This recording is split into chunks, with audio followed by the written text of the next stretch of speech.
Happy Mordecai Day, and today is the Feast of Purim, and we're eating shrimp oil without the shrimp. It has corn and salmon instead of the shrimp, and beef sausage, and egg, and corn, and potato, and it's all just together and a feast.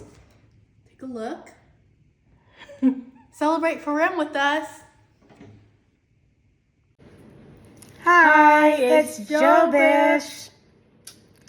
So we just finished the defeat of Nicanor, and we brought that to you yesterday. And at sundown today, it is known as the day of Mordecai and Purim. And so during Purim, we feast. This is our third time doing the Feast of Purim, and we are going to read from Esther 9 tonight, Lyric and I. We also know that Purim is a time where God's faithfulness shines through, and his redemption for his people.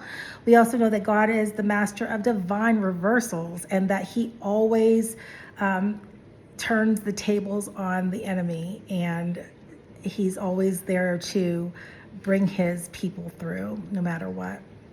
It might be at the last moment, he always saves the day, right? Because he's a faithful God, and he is not a man that he shall lie. And so we know that he always comes through. We also must reveal what is hidden in our midst. When I was doing my studies for this year's Purim, I had seen that, and I thought it was just so poignant to what Yahweh wanted me to speak about, and about some things that are hidden in my family, and it might be other people's families too. I'm sure we have a disadvantage when it comes to the spiritual world as believers. The people that are on the other side, they know all the tricks of the trade and the things to do. You know, we're just now getting hip to these spiritual laws and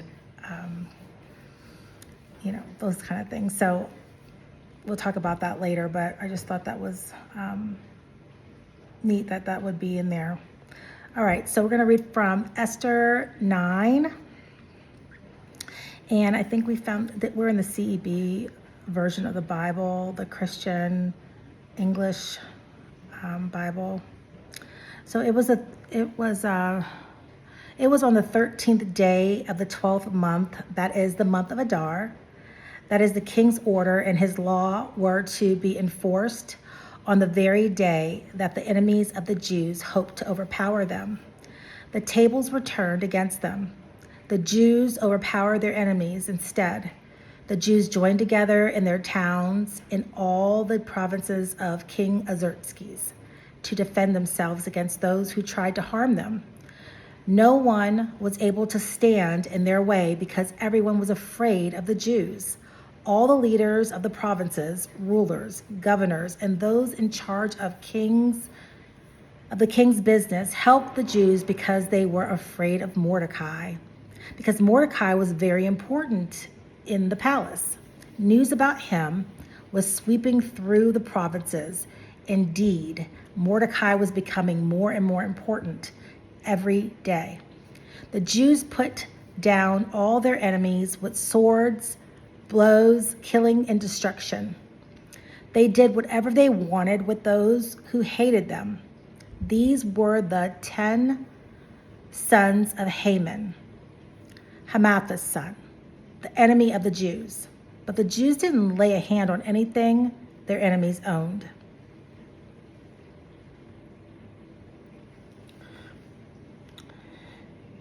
So, it says, they acted on the 13th day of the month of Adar. Then on the 14th day, they rested, making it a day of feast and rejoicing. The Jews in Susa joined together for self-defense on the 13th and 14th days of the month. But But they rested on the 15th day of the month and made it a day of feast and joyous events. That is why Jews who live in villages make the 14th day of the month of Adar a day of rejoicing and feast, a holiday. It is a day on which they send gifts of food to each other. Mordecai wrote these things down and sent letters to all the Jews in the provinces, both near and far, of King Xerxes.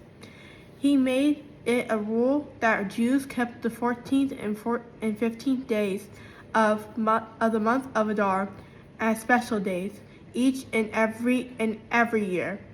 They are the days on which the Jews finally put to rest the troubles which their enemies. The month is the one when everything turned around for them, from sadness to joy and from loud crying to a holiday. They are to make them days of feast and joyous events, days to send food gifts to each other and money gifts to the poor.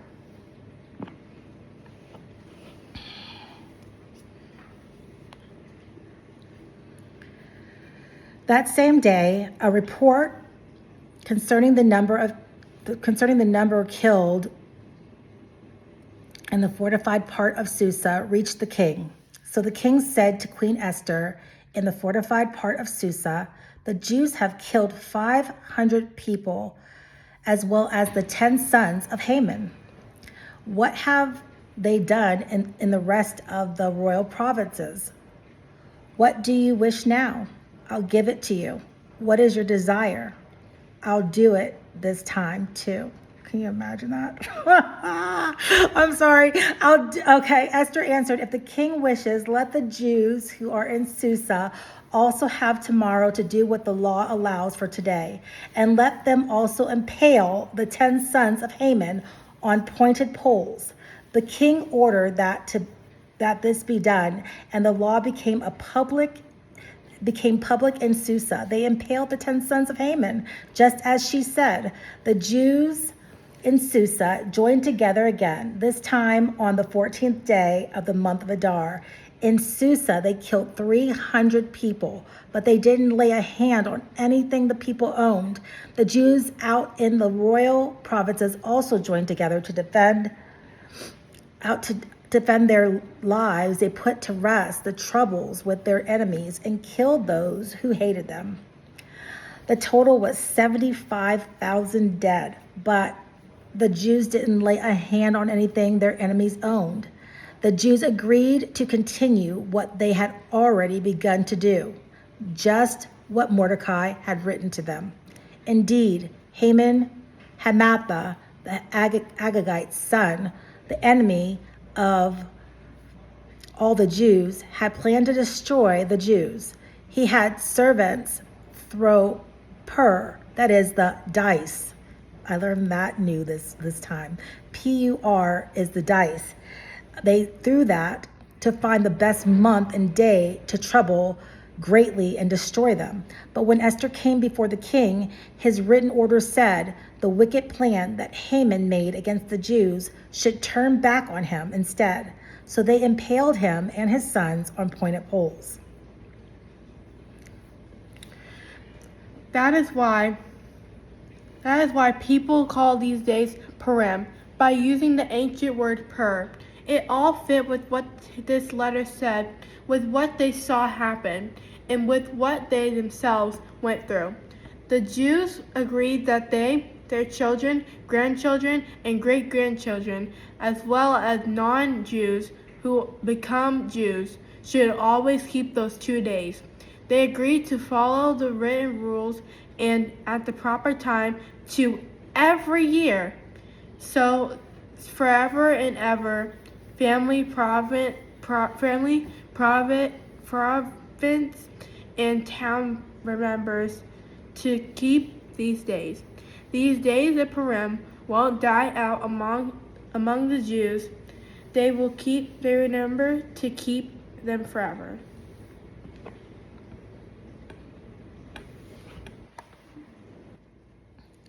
Queen Esther, daughter of Abigail, along with Mordecai the Jew, wrote with her full royal power to show that the second letter about Purim was correct. Letters conveying good wishes and words of friendship were sent to all the Jews throughout the 127 provinces in the kingdom of Xerxes. Their aim was to make sure that the Jews kept these days of Purim at the proper time, following the rule that Mordecai the Jew and Queen Esther had made. The rule fit well with what they themselves had agreed to do forever, and with other things they did, like fasting and lamenting. Esther's order made these features of Purim part of the law. It was written down. So that concludes our Esther 9 for Purim and the Feast of Purim, the day of Mordecai, and happy feasting. Bye, Jobish family. Bye.